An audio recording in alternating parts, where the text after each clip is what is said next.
Bonjour et bienvenue dans cette vidéo du jour 23 du challenge 30 jours de Deep Learning où on va passer ensemble de 0 à 1 en matière de Deep Learning en 30 jours. Savez-vous ce qu'on entend réellement par LSTM ou encore GRU? Pourquoi est-ce que ces deux modèles sont aussi pertinents pour les data scientists? C'est exactement ce qu'on verra ensemble dans cette vidéo. On va voir ce qui se cache réellement derrière les deux mots LSTM et GRU.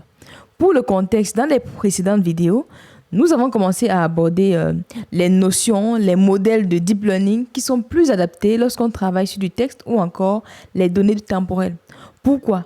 Parce que si vous souhaitez prédire le prochain mot, si vous souhaitez prédire des données temporelles avec le deep learning, il faut savoir que ces deux types de données ont des caractéristiques bien spécifiques. L'une des caractéristiques, c'est qu'il y a une notion d'ordre.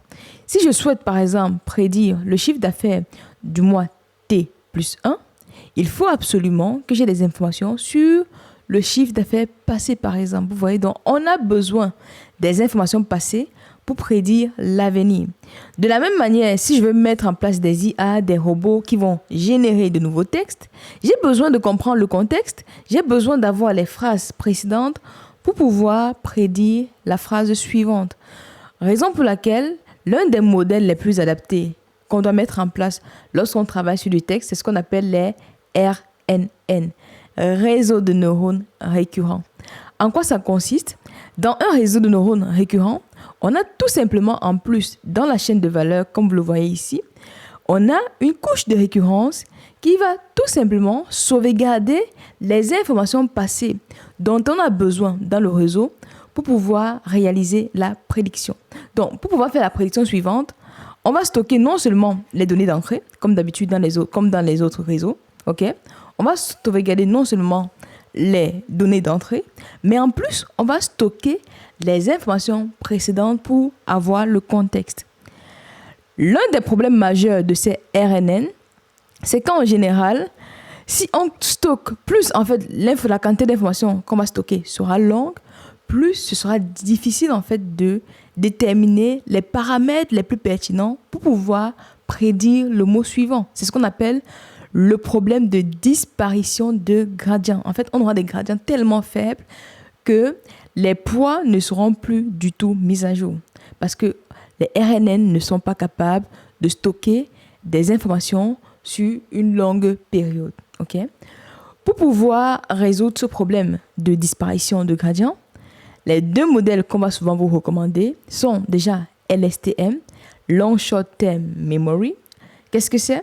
Parlons des LSTM, à quoi ça consiste? En fait, il faut savoir que les LSTM ont déjà été introduits pour pouvoir corriger, pour pouvoir améliorer les limitations qu'on a observées sur les RNN traditionnels. Okay?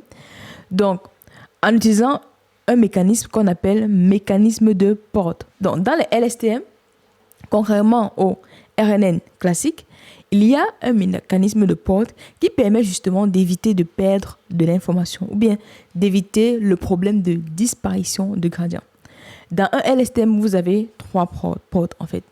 La porte d'entrée ou encore input gate qui permet de contrôler quelle information de la nouvelle entrée on doit stocker en mémoire en fait.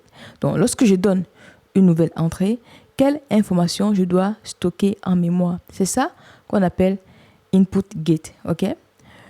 En dehors de input gate, la deuxième couche, la deuxième porte que vous allez voir dans les LSTM, Long Short Term Memory, c'est ce qu'on appelle la porte d'oubli ou encore forget gate.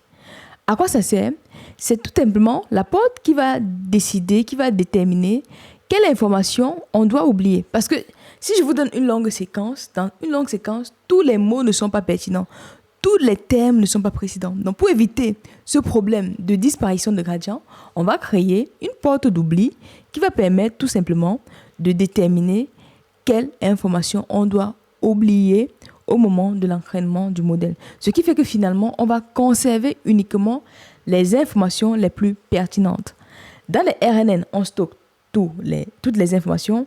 On va garder en fait, finalement, on a un problème de disparition de gradient. LSTM, 3 portes. Porte d'entrée qui va déterminer les informations de la nouvelle entrée qui vont être stockées. Deuxième porte, la porte d'oubli, qui va déterminer quelle information on doit oublier. Et la troisième porte, c'est la porte de sortie, qui détermine justement quelle est l'information de la mémoire doivent être utilisées pour pouvoir calculer la sortie. Je vous présente un graphique pour que vous compreniez davantage en fait ces notions de portes dans les LSTM. Voici un graphique que j'ai vu sur ce site internet, vous voyez. LSTM, 3 portes. Ici, input gate, donc c'est-à-dire les données d'entrée, les données qu'on va stocker. Forget gate, ce qu'on va oublier. Et output gate, quelles sont les informations qu'on doit utiliser pour produire la sortie. Donc, avec cette architecture, on arrive donc à conserver les informations les plus pertinentes pour réaliser la prédiction. Donc, finalement, on n'a plus le problème de disparition de gradient. Ça, c'est le premier modèle, Long Short Term Memory. C'est un modèle qui a déjà fait ses preuves, qui était très utilisé, que ce soit pour les séries temporelles ou encore pour les données de texte, les données de type du NLP en fait, en général. Premier modèle. Le deuxième modèle également, qui est une alternative au LSTM, c'est ce qu'on appelle GRU. Gated Recurrent Unit. Okay? Qu'est-ce que c'est le GRU? En fait, GRU, c'est tout simplement une simplification des LSTM qui va combiner les fonctions de porte d'entrée et de porte de sortie en une seule porte appelée porte de mise à jour. Donc, la porte d'entrée qu'on avait sur le LSTM et la porte de sortie sera combinée pour avoir la porte de mise à jour ou encore update gate.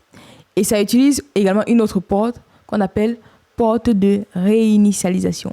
Donc, c'est une certification qui réduit déjà la complexité parce que LSTM peut être plus complexe et permet justement d'avoir des résultats aussi intéressants que les LSTM qu'on a vus tout à l'heure. Donc, sur le graphique, vous l'avez ici. Je me décale un peu pour que vous voyez bien. Voilà.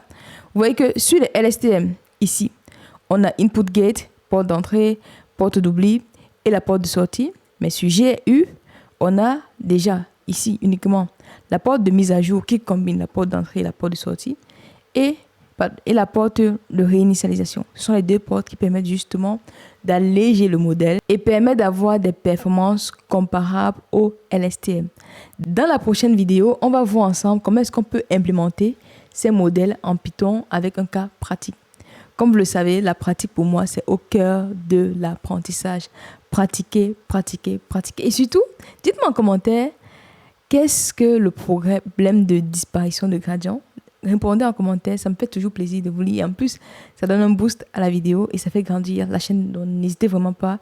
Mettez des pouces bleus parce que littéralement, ça a un impact significatif sur la chaîne.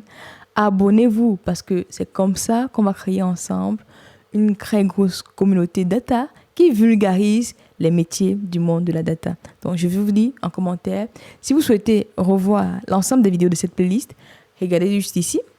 Likez, commentez, partagez, faites tout ce que vous voulez, mais surtout, prenez bien soin de vous et on se donne rendez-vous dans la prochaine vidéo pour la suite de cette aventure. Let's go! Bye!